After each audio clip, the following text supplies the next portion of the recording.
Jadi deh kita bikin satu klub yang penting punya hobi sama, atau Saya mau ikut, saya langsung bayar, langsung jadi member, nggak bisa. bertemu dengan banyak orang beda karakter, Pasti, benar. itu nanti akan menimbulkan satu problem lagi. Udah atau klub, itu kita bertanggung jawab menjaga nama baik klub.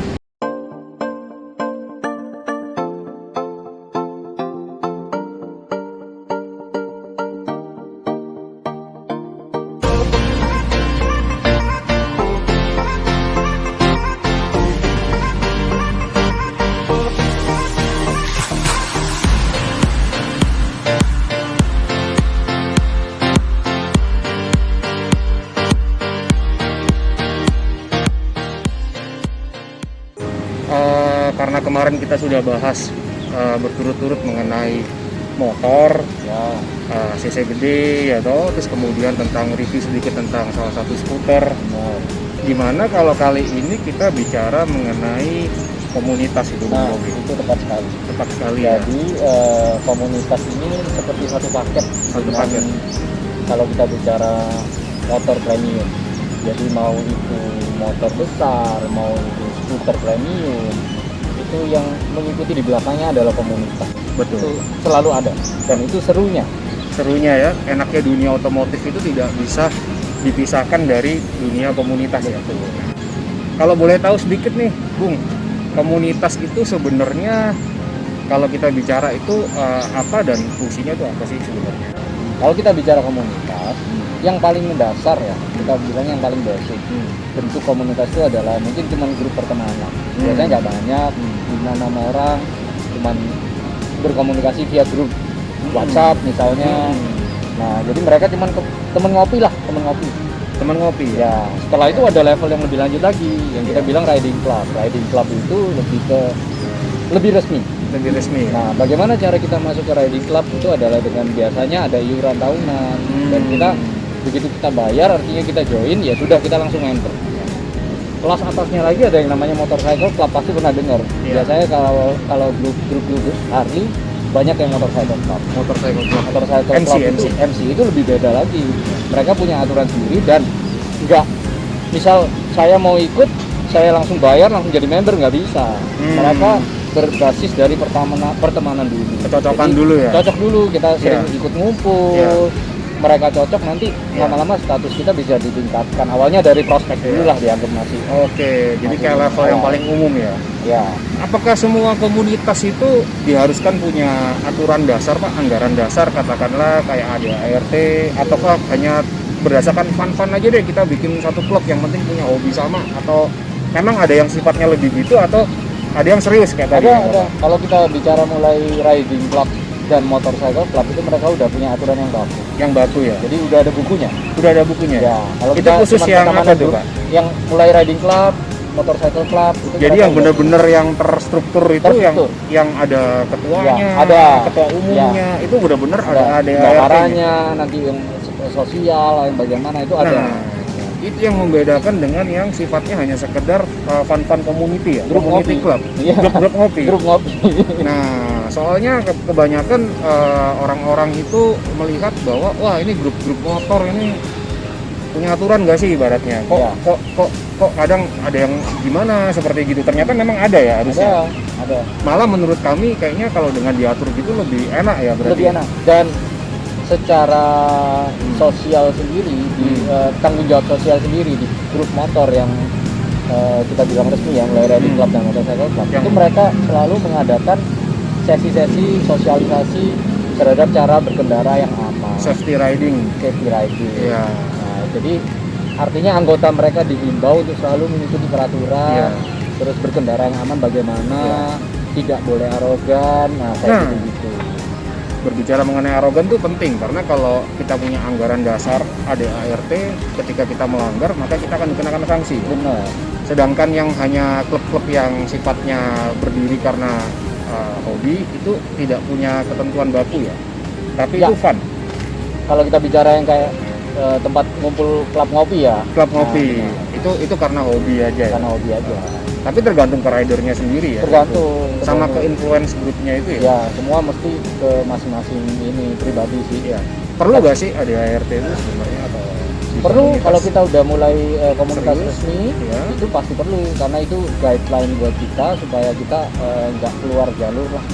Semua saling ingatkan untuk ngikutin alur yang kita setujuin bersama. Ya, Bung Moge jadi paham. Soalnya Bung Moge tadinya berpikiran bahwa yang penting cocok bikin, ternyata kalau memang udah besar ya, jumlahnya udah lumayan, aktivitasnya banyak, lebih baik ada aturan-aturan ya, Iya. supaya yang baru mengikuti, yang lama mengayomi ya. Iya. Gitu.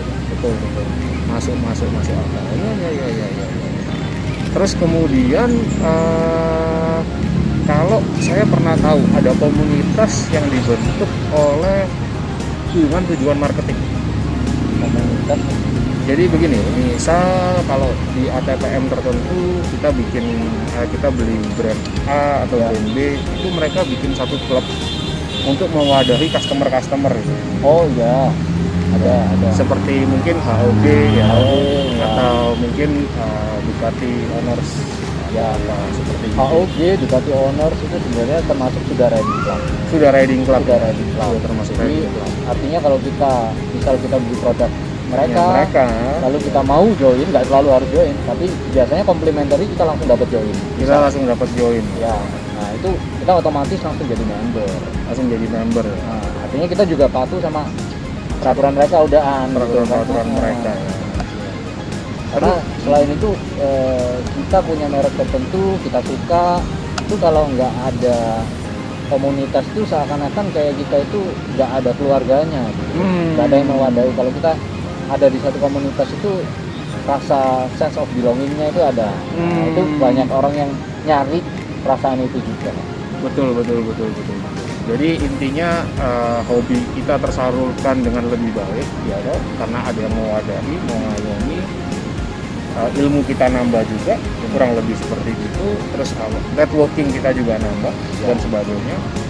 Tapi pastinya di dalam komunitas itu nanti bertemu dengan banyak orang beda karakter, Pasti, benar. itu nanti akan menimbulkan satu problem lagi. Tapi Ya, ada kadang memang pasti ada. pasti ada. Ya. Makanya memang sebelum bergabung ke suatu komunitas itu kita harus pastikan kita bisa saling Toleransi. dan komunitas yang kita ikutin sesuai dengan hati kita. Karena kalau nggak sesuai juga kita kan merasa tersiksa berada di sana. Buat apa? Oh, Jadi biasanya kalau kita udah cocok sama orang-orangnya, oke, nggak ada masalah. kalau dari Bung Otto sendiri di tengah pandemi ini, kira-kira fungsi komunitas itu masih berlaku, dalam artian apakah masih diperlukan atau adem ayem aja, atau bahkan belum dulu deh seperti kayak gitu. Sebenarnya fungsi itu Masih ada ya. komunitas itu juga masih ada. Cuman memang mereka terkendala Karena untuk kumpul-kumpul. Nah, jadi protokol kesehatannya harus diperhatikan. Tapi seringkali kalau kita udah kumpul-kumpul banyak itu agak terabaikan. Oh, oke. Itu Mungkin seringkali yang terjadi. itu nanti sisi-sisi dari hal-hal yang tadi Bung Otto sebutkan, kayak mengenai protokol kesehatan, mengenai efek negatif dari, pasti kan ada positif ada negatif. Ada, pasti. Karena ada ART-nya bagus, tapi kalau personnya punya influence yang positif jadi positif, kalau negatif mungkin bisa terbawa juga. Nah, tapi itu akan kita bahas nanti Selanjutnya aja ya, Bro. di yang selanjutnya aja. Oke. Bung Otto setuju kan? Nah, jadi itu dia tadi pemirsa, sedikit banyak mengenai positif influence dari sebuah komunitas, apakah itu perlu atau tidak, itu kita kembalikan ke masing-masing ya. Tapi bagi kami, jika ingin bergabung di sebuah komunitas, lebih baik bergabung di komunitas yang memiliki tadi itu ya, kriteria positif, harus fun kitanya, dan kemudian kalau bisa juga ikut bergabung di organisasi yang punya struktur ya, Benar. yang ada ADART-nya, karena kelakuan kita di jalan raya itu mencerminkan juga dari perkumpulannya kita. Betul, betul. Jadi selama kita ikut dalam suatu wadah atau klub, itu kita bertanggung jawab menjaga nama baik klub. Itu paling penting. Menjaga nama baik klub. Jadi kalau kita berlaku seenak kita, di saat orang lain lihat, itu satu klub dapat pengaruh Capnya yang sama, langsung ya? dicap. Langsung dicap yang sama. Oke. Padahal seringkali itu oknum bukan kelakuan satu klub. Mungkin walaupun sendirian juga begitu. Ketika sendirian menggunakan bendera klub, Oh ya, justru itu. Justru itu artinya ya? kita harus bisa jaga diri saat kita sendirian maupun kita bersama-sama. Oke. Ingat, berarti kembali ke masing-masing. Kembali masing. Dimanapun kita berada, kalau kita berkumpul di suatu komunitas, kita menjadi bagian dari komunitas itu. Kuncinya kedewasaan. Kedewasaan berkendara sangat dan bagus. bersikap di masyarakat. Oke, saya setuju. Nanti kita bahas selanjutnya di episode selanjutnya yang mengenai negatif side dari komunitas. Dan kalau gitu, sampai ketemu di episode selanjutnya. Sampai ketemu. Salam hobi. Siap. Acara ini dipersembahkan oleh